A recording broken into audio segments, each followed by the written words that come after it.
کیا ہم پلاسٹک کھا رہے ہیں؟ جی ہاں۔ کیا آپ جانتے ہیں کہ ہم ہر ہفتے 5 گرام پلاسٹک نگل جاتے ہیں؟ اتنا پلاسٹک سے کریڈٹ کارڈ بنایا جا سکتا ہے۔ پلاسٹک نے تقریباً زمین کے ہر کونے میں انفلٹریٹ کر لیا ہے۔ ہمارے گلیشیئرز، پہاڑوں، سمندروں سے لے کر دور دراز صحراؤں تک پلاسٹک کی موجودگی ہو چکی ہے۔ پلاسٹک کی جو قسم ہم نگل رہے ہیں وہ ہے مائکرو پلاسٹک، جس کا سائز 5 ملی میٹر سے کم ہوتا ہے۔ مائکرو پلاسٹک اس ہوا میں بھی ہیں جس میں ہم سانس لیتے ہیں، کھانے میں ہیں جو ہم کھاتے ہیں، اور پینے میں ہیں جو ہم پیتے ہیں۔ جب پلاسٹک فرکشن، سورج کی روشنی اور مائکروبز کی وجہ سے ٹوٹتا ہے تو ہزاروں نینو میٹر سے لے کے 5 مائکرو میٹر تک کے ٹکڑے بنتے ہیں۔ یہ مائکرو پلاسٹک ہر جگہ ہیں۔ یہ نہ صرف ہماری دنیا کو آلودہ کر رہے ہیں بلکہ آپ کو بھی آلودہ کر رہے ہیں۔ آرکٹک کے علاقے اور وہ جانور بھی اس سے متاثر ہیں جو کبھی بھی پلاسٹک کے قریب ہی نہیں آئے۔ تو مائکرو پلاسٹک ہمارے جسم میں کیسے داخل ہوتے ہیں؟ یہ زیادہ تر ہوا، پانی اور خوراک سے ہمارے جسم میں داخل ہوتے ہیں۔ مائکرو پلاسٹک ہوا میں عام ہیں اور کبھی کبھار گھروں کے اندر ان کی مقدار باہر سے زیادہ ہوتی ہے۔ Microplastics enter into our atmosphere through industrial processes and pollution, such as shredding from textiles, friction-driven degradation of plastic like tires, and the suspension of dust containing synthetic fibers. یعنی یہ چھوٹے ذرات فضا میں معلق ہو جاتے ہیں اور جب ہم سانس لیتے ہیں تو جسم میں داخل ہو جاتے ہیں۔ پھر پینے کا پانی، آج کل گھروں اور آفسز میں زیادہ تر بوٹلڈ واٹر یوز ہوتا ہے، تو بوٹلڈ واٹر میں مائکرو پلاسٹک اور نینو پلاسٹک کی مقدار کافی زیادہ ہوتی ہے۔ ٹیپ واٹر یا نلکے کے پانی سے 60 سے 100 گنا زیادہ پلاسٹک۔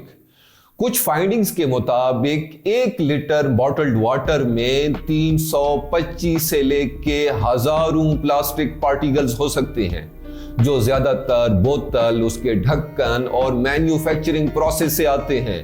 ہم روزانہ کی بنیاد پر ہزاروں ذرات اپنے جسم میں داخل کر رہے ہیں۔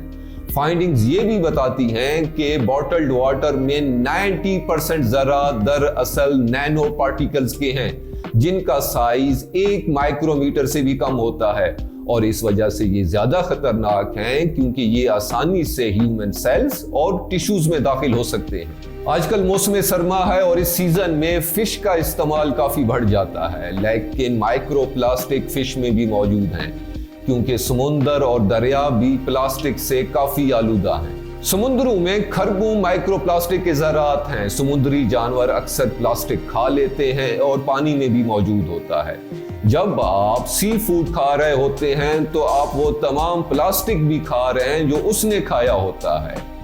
آن ایوریج ایک شخص سالانہ 53,864 مائکرو پلاسٹک کے ذرات کھا رہا ہوتا ہے، جو 17 کریڈٹ کارڈز کے برابر ہے۔ اور اگلی بار جب آپ سی فوڈ کھانے ریسٹورنٹ جا رہے ہوں تو شاید سلاد کھانا زیادہ محفوظ تصور کریں۔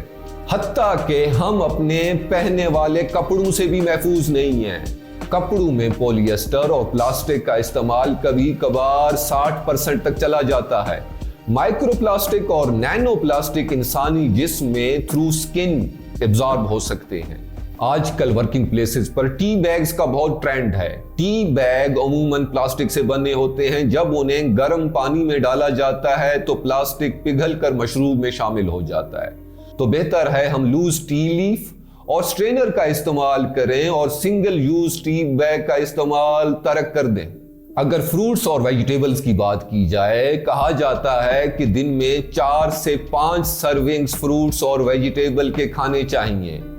But these are also not safe from the grip of microplastic.